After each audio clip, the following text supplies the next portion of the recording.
Hi friends, welcome to Ennai. இன்னைக்கு வீடியோல என்ன பார்க்க போறோம்னா எண்ணெய் கத்திரிக்காய் குழம்பு எப்படி வைக்கலாம் அப்படினு தான் பார்க்க போறோம்.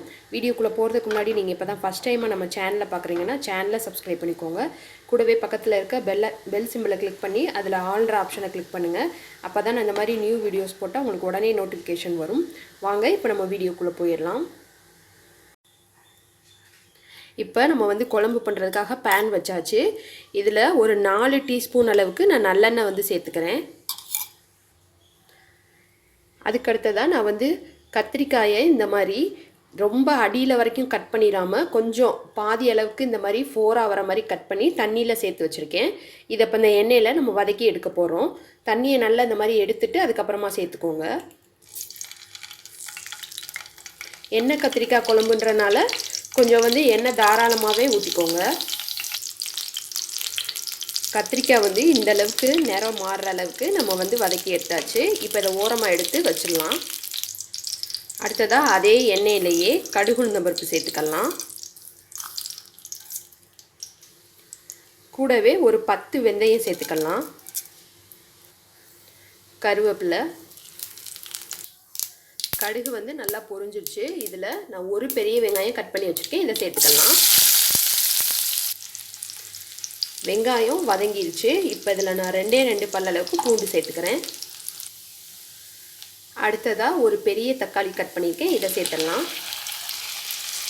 கொஞ்சமாக உப்பு சேர்த்துக்கலாம், தக்காளி சீக்கிரமாக வதங்கிறதுக்காக. தக்காளி இங்கே வதங்கட்டும். அதுக்குள்ளே நம்ம குழம்புக்கு தேவையானதை அரைச்சிட்டு வந்துடலாம். ஒரு 10 சின்ன வெங்காயம், ஒரு பல்லளவுக்கு தேங்காய், ஒரு அரை டீஸ்பூன் அளவுக்கு சோம்பு சேர்த்துருக்கேன். இதில் கொஞ்சமாக தண்ணி விட்டு நல்லா பேஸ்ட்டாக அரைச்சி எடுத்துக்கலாம்.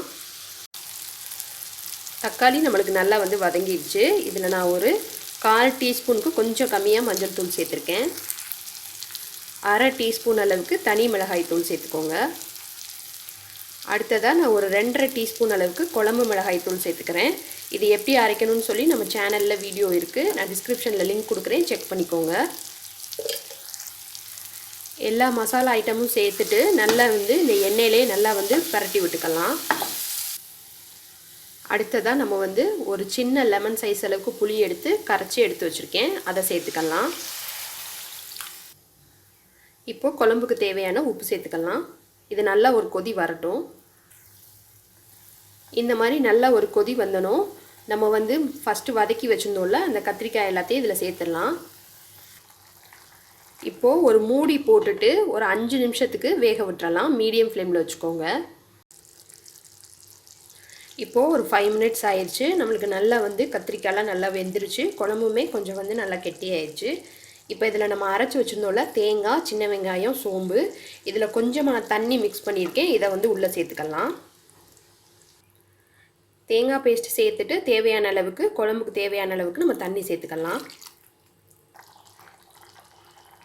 தேங்காய் பேஸ்ட்டு சேர்த்து ஒரு 2 கொதி வந்தனும் நம்ம வந்து அடுப்பை ஆஃப் பண்ணிடலாம். ஆஃப் பண்ணிவிட்டு மேலே ஒரு 2 டீஸ்பூன் அளவுக்கு நல்லெண்ணெய் சேர்த்துக்கலாம். அவ்வளோதான், நமக்கு சூப்பராக எண்ணெய் கத்திரிக்காய் குழம்பு வந்து ரெடி ஆயிடுச்சு. நீங்களும் ட்ரை பண்ணி பாருங்கள். வீடியோ பிடிச்சிருந்தா லைக் பண்ணி ஷேர் பண்ணுங்கள். மறக்காமல் நம்ம சேனலை சப்ஸ்கிரைப் பண்ணி வச்சுக்கோங்க. Thank you friends.